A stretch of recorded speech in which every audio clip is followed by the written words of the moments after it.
Terima kasih pimpinan. Pimpinan yang terhormat dan para anggota Dewan yang saya hormati, pimpinan KPK, Pak Firly dan seluruh jajaran yang sangat saya hormati. Rapat kita pagi ini memang fokus kepada PNBP kita dan kita telah mendengarkan secara terang paparan dari Pak Ketua, serta kami mencoba membaca laporan ini secara utuh. Tentu kita mengapresiasi untuk laporan ini dan sangat informatif.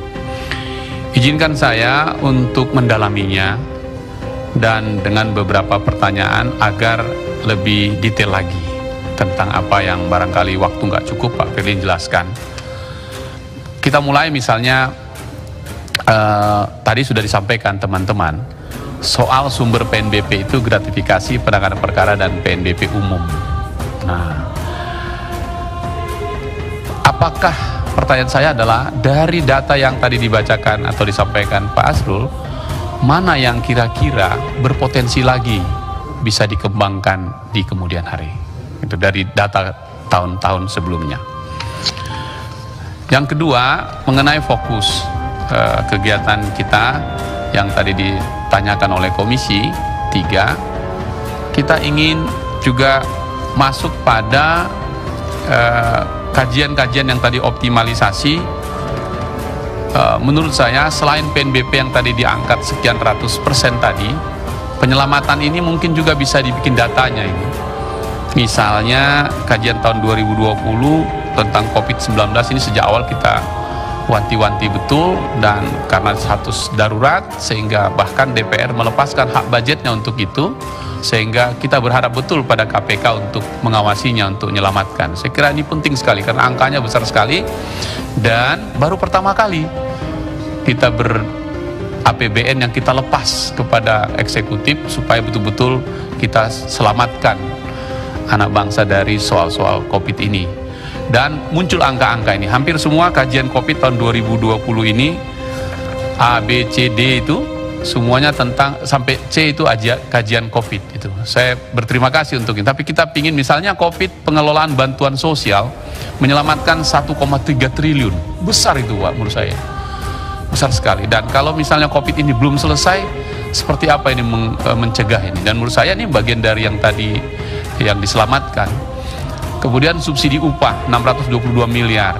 Kemudian yang kartu prakerja sudah diangkat teman-teman 30,8 miliar.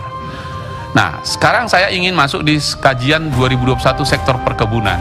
Pak Ketua, Pak Firly dan Bapak Ibu semua, kebetulan di dapil kami ini paling banyak perkebunan. Dan holding perkebunan kita ini 1 sampai 13 besar sekali. Di Sumatera Utara paling banyak ini. Dan saya senangkan ketika KPK juga memasukkan titik fokusnya kajian BUMN holding dalam kurung PTPN 3. PTPN 3-nya holdingnya, tapi di dalamnya itu adalah 1 sampai 13 tadi. Kan begitu. Nah, pertanyaan saya adalah mohon dijelaskan nanti lebih detail lagi kajian kita ini, karena menurut pengamatan dan hasil yang kita rasakan di kebun. Nah, kebetulan saya juga lahir di sebelah kebun begitu, jadi tahu betul. Nah, di 5 tahun atau 10 tahun terakhir kebun itu kan rugi terus. Belakangan ini baru untung. Misalnya PTPN 4 kemarin tahun lalu untung 1,8 triliun, PTP 3 bisa 2,3 triliun, tapi sebelumnya tidak untung begitu. Nah, saya minta ke teman-teman KPK fokus ke perkebunan ini karena menurut saya sebelum Republik ini lahir, perkebunan ini telah menyumbang terbesar untuk negara gitu. Dan itu dari Sumatera Utara. Meskipun yang balik ke Sumatera Utara terlalu kecil dana bagi hasilnya. Tentu ini suara kami ini. Iya, tadi yang dana bagi hasil itu. Karena itu saya suka ini dan mohon didalami lagi dan tolong diberikan subsidi penjelasannya lebih detail data ini. Kadang-kadang yang di dalamnya juga main. Jadi yang rakyat-rakyat kecil yang mencuri kakek Samirin dan kawan-kawan yang kami angkat itu yang kecil-kecil saja. Tapi yang di dalamnya itulah yang misalnya replanting, misalnya penanaman, dan seterusnya, pupuknya, dan seterusnya. Saya yakin tim dari KPK punya fokus sendiri dengan kajian BUMN. Dengan demikian nanti kita selamatkan aset itu. Nah, kalau boleh saya mengusulkan, bukan 7, kalau boleh 2022 ini tambah 1 lagi. KPK, yaitu kajian tata niaga subsidi pupuk untuk pertanian. Hari ini petani mengeluh betul subsidi pupuk itu menjadi lebih mahal, langka, dan tata niaganya berantakan ini. Saya usul supaya yang ke-8, mesti ini mungkin jadi pengawasan, tapi ini nanti kaitannya menyelamatkan uang negara tadi. Jadi usulan saya kajian pengadaan atau kajian tata niaga subsidi pupuk untuk pertanian. Saya lanjutkan, kemudian mengenai target yang menyelamatkan 4 lembaga kementerian. Saya paham betul tentang Kementerian Komunikasi dan Informatika.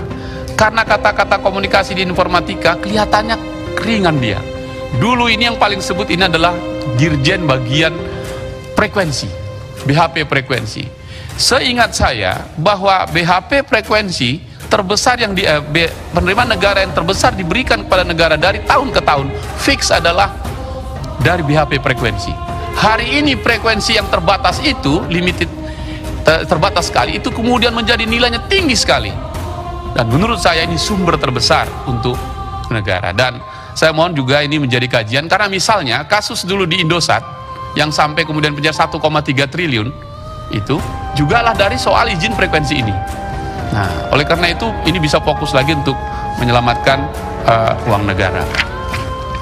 Berikutnya, yang sekali lagi saya tetap ingin mengangkat soal perkebunan ini. Tadi sudah diangkat lagi di kontribusi KPK tentang optimalisasi. Mohon dengan perhatian khusus tentang perkebunan ini. Nah, sekarang program unggulan KPK. Ada 5 tadi program unggulan. Saya tertarik nomor 2, karena ini saya juga anak desa ini. Piloting desa anti korupsi yang akan dilaksanakan di 10 provinsi. Saya dukung penuh ini. Pertanyaannya Pak Firly, yang 10 provinsi itu yang mana? Berdasarkan survei kah? Dan kemudian itu kan dari 34 provinsi. Saya yakin Sumatera Utara masuk ini. Gitu kan. Kalau dugaan saya ini, makanya itu harus dijawab. Dari setiap provinsi ini apakah seluruh desa? Desa kita ini sekitar 78.000 desa. Gitu. Dan kalau ini betul, ini saya kira bagus sekali. Kita nggak hanya lagi lihat desa ini bersih narkoba, tapi sekaligus desa ini bersih korupsi gitu. Saya kira ini bagus sekali, karena ya sumut ini penting. Nah, karena itu saya dukung tentang desa anti korupsi ini. Kemudian ini terakhir Pak Pimpinan, untuk melengkapi seluruh kerja-kerja KPK yang akan datang, kita akan bicara nanti APBN kita akan datang, anggaran kita, meminta 2 undang-undang baru, perampasan aset dan penyadapan. Untuk penyadapan dulu Pak Firly, saya ingat saya rapat kita yang lalu harusnya ada SOP kita yang disampaikan ke kita minta SOP-nya. SOP dari KPK untuk kita naikkan jadi norma undang-undang. Ya, maksud kita gitu. Saya teruskan. Jadi jika ada SOP itu yang kita naikkan menjadi norma-norma baru di rancangan undang-undang, di 2 undang-undang. Tapi pertanyaan saya nih, seandainya 2 undang-undang ini diberi oleh pemerintah dan DPR, berapa banyak lagi KPK bisa menyelamatkan uang negara? Untuk apa minta itu kalau tidak ada target tadi? Dan saya yakin halaman paling akhir ini mau mengatakan kepada kita, kasih 2 peluru ini lagi, kami selamatkan negeri ini, dan seterusnya. Apakah itu maksudnya pimpinan? Saya kira itu. Terima kasih untuk kesempatan yang sudah diberikan kepada saya. Tetap semangat.